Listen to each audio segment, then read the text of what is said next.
If you would have asked me in 1990s, is prostate cancer hereditary? I would have said, no, this is something that can occur in all men.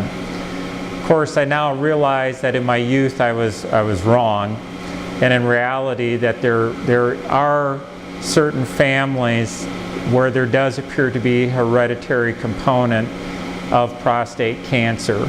And I have seen and worked with families where 4 brothers, all close in age, were diagnosed with prostate cancer literally within 18 months of each other.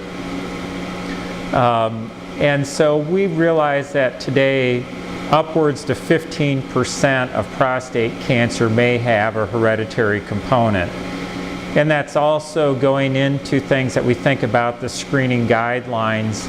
If you have a family member who developed prostate cancer at a young age, 50 or less, we certainly warn other family members that they are potentially at a higher risk. So hereditary is one of those causes that we understand comes into play.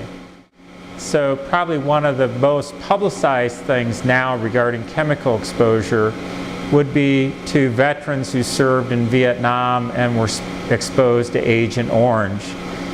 And while it took a long time for that issue to be at least settled at the government level about, is this something where veterans should be, who are later diagnosed with prostate cancer, be considered service-connected?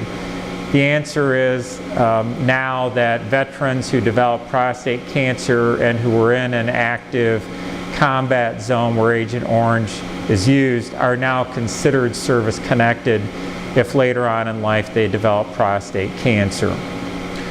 We know that different races of men may have higher or less predilection for prostate cancer.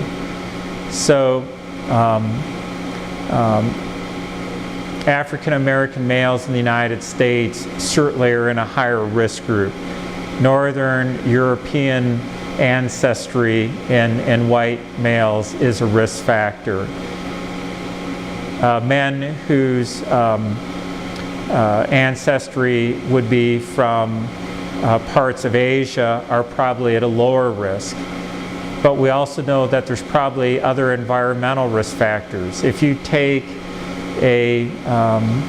let's say a male who immigrates to the United States from Japan, his risk for developing prostate cancer is going to be much lower than the general U.S. population. And even through marriage, let's say that the blood lineage of his heritage is maintained in his sons.